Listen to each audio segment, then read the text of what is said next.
কথা বলছি, এই যে বরানী ঘাটের ব্রিজ, এই কাঠের ব্রিজ যে কোনো সময় দুর্ঘটনা ঘটতে পারে। এটা সংস্কারের কথা যখন আমি বলি, এই ধরনের কাঠের ব্রিজগুলো সংস্কারের কথা বললে, কংক্রিটের ব্রিজ করার কথা বললে বলে টাকা নাই। আপনাদের নরমালি হসপিটালে চাকরি প্রার্থীরা রাস্তায় আন্দোলন করছেন, অন্যদিকে পুজো কমিটি বাৎসরিক যে অনুদান সেটা বাড়িয়ে 1 লক্ষ টাকা করে দিয়েছে। কি বলবো? পুজো কমিটিকে নয়, একটু ঘুরিয়ে করছে, এটা ক্লাবকে দিচ্ছে, প্রাইভেট 43,000 ক্লাবকে ওটা দিচ্ছে। অ্যাকচুয়াল বেশ কয়েকটা কারণ, তার মধ্যে মোদি বড় হিন্দুদের নেতা না দিদি বড় হিন্দুদের নেতা, এই লড়াই চলছে। কে বড় হিন্দুদের নেতা হবে এই নিয়ে লড়াই চলছে। আর এদিকে অর্থনৈতিক দুরবস্থা। আপনাদের ভাঙড় 1 নম্বর ব্লকের 2 নম্বর ব্লকের কথা বলছি, এই যে বরানী ঘাটের ব্রিজ, এই কাঠের ব্রিজ যে কোনো সময় দুর্ঘটনা ঘটতে পারে। এটা সংস্কারের কথা যখন আমি বলি, এই ধরনের কাঠের ব্রিজগুলো সংস্কারের কথা বললে, কংক্রিটের ব্রিজ করার কথা বললে বলে টাকা নাই। আপনাদের নরমালি হসপিটালে ডাক্তার ঠিক মতো নয়, কিছু হলেই চিত্তরঞ্জনে ট্রান্সফার করে দিচ্ছে, রেফার করে দিচ্ছে। চিত্তরঞ্জন নলমুড়ি হসপিটাল, ওইদিকে জিরেনঘাটের ব্লক, দুটো ব্লকের হসপিটালকে উন্নত মানের করার কথা বললে, ডক্টর দিতে বললে, ঔষধ নার্স দিতে বললে, বা মেডিকেল ইকুইপমেন্ট দেওয়ার কথা বললে কি বলে যে এখন টাকা নাই। আর এইদিকে ভোটকে ধরে রাখার জন্য কে বড় হিন্দুদের নেতা হবে, হিন্দু ভোট লাগবে কেন, মুসলিম ভোট তো পকেটে চলে এসেছে, বাকি হিন্দু ভোট, এই ধরনের হিন্দু ভোটটাকে আনার জন্য টাকা দেওয়া হচ্ছে। একটা সময় ছিল দুর্গা উৎসব কমিটি চিফ মিনিস্টার রিলিফ ফান্ডে টাকা দিত, আর এখন উল্টে সরকার চিফ মিনিস্টার টাকা দিচ্ছে দুর্গা উৎসব কমিটিকে। তাহলে কি সংখ্যালঘুদের জন্য কি কোনো চিন্তা নেই বাংলার মুখ্যমন্ত্রী? আমি তো নতুন করে আর কেন বলবো, শুধু শোষণ করা হচ্ছে, তোষণের নামে সংখ্যালঘুদের শোষণ করা হচ্ছে। মমতা বন্দ্যোপাধ্যায়ের মুখে বারংবার বলি ফোটে যে বিজেপি চলে আসবে, আর সেই রাজ্যে মমতা বন্দ্যোপাধ্যায়ের এরিয়ায় যেসব স্কুল আছে, কলেজ আছে, সেই স্কুলে নাম প্রেজেন্ট করানো হচ্ছে, জয় শ্রীরাম বলতে বলছে। তাহলে কি বলবেন, এটা মমতা বন্দ্যোপাধ্যায় বা বিজেপির সাথে কোনো সেটিং আছে? বিজেপি চলে আসবে নয়, মমতা ব্যানার্জি বিজেপিকে ফ্রন্টে নিয়ে এসে লড়াই করবো বলেছিল, ভুলে যাচ্ছেন না?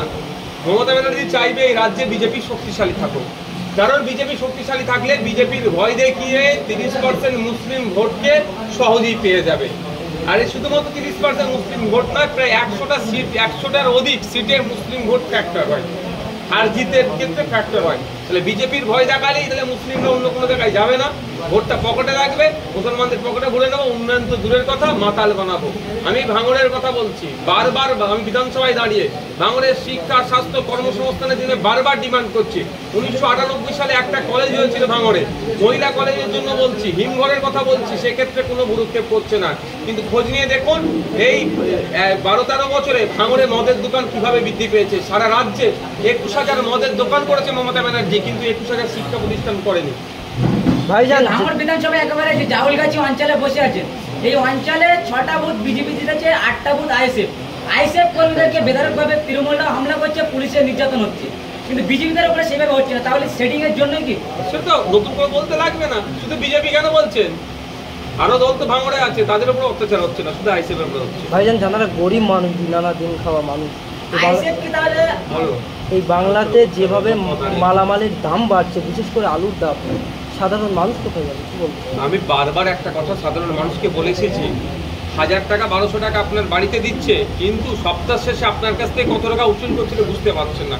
নিত্য প্রয়োজনীয় জিনিসের তেলের, সরিষার তেলের দাম কোথায়, পেঁয়াজের দাম কোথায়, সবজির ফলমূলের দাম দেখুন কোথায় পৌঁছাচ্ছে, কিন্তু যে চাষি চাষ করছে সে কিন্তু সেই অর্থে টাকা পাচ্ছে না।